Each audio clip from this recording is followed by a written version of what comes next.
James Welch, an American business executive, once said, "Culture yields great results." Does anyone else think it's super annoying when somebody cuts in line? I know I definitely do. But from my years of traveling abroad, I've learned that waiting in line is not something that's common in other cultures. That's one thing that's somewhat unique to American cultures and some other ones, but in a lot of other cultures, waiting in line is not super common. So knowing general facts about other cultures will definitely help you when you travel abroad. So here's what you need to know about your upcoming Costa Rica trip. In Culturegrams Online 2016, an online article about the background of Costa Rica discusses the land and the size.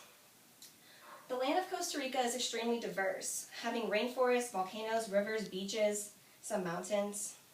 And because it has all this super diverse land, a quarter of it is almost totally protected by the government. Costa Rica is about 19,700 square miles, which is roughly the size of West Virginia. People in Costa Rica call themselves Ticos, kind of like how Americans call themselves Americans. People in Costa Rica, they like to produce bananas, something they're really well known for. This is the flag. The blue represents the sky. The white represents clear thinking, happiness, and power. And the red represents the hospitality and warmth of the people. But it also represents the blood that they sacrificed to get their freedom. So just like Costa Ricans call themselves Ticos, that's a language difference. And there are some other language differences you're going to need to know about when you travel abroad.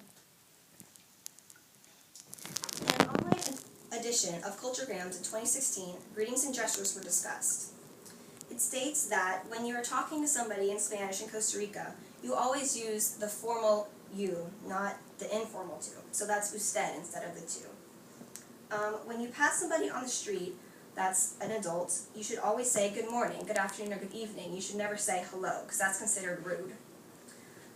When you greet somebody, if you're a female greeting another female, you should give them a light kiss on the cheek. And if you're a male greeting another male, you should give a firm handshake. Another important thing is body language. You should always maintain eye contact when you're talking to somebody in Costa Rica, because if you don't maintain eye contact, they tend to think you're not to be trusted. You should always give a firm handshake, because a weak handshake signifies disinterest. You should never chew gum while somebody is giving a presentation or talking to you, because that's considered rude. Just like knowing the body language will help you communicate better, you should always know the culture, which will help you too. General attitudes of Costa Ricans can be found in the 2016 version of Culturegrams Online. People in Costa Rica have a lot of hospitality, and because of that, they're very anti-violence and very anti-military. They have a strong work ethic, and they believe that everything you earn should be earned through super hard work and should not be given for free.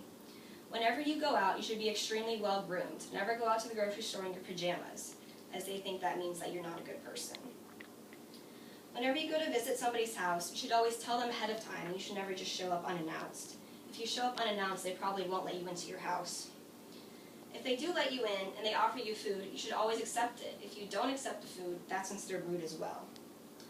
After you've been at somebody's house, they'll probably ask you to go do something with them. And Costa Ricans, when they like to hang out with their friends, do things that aren't very expensive, such as roller skating or going swimming.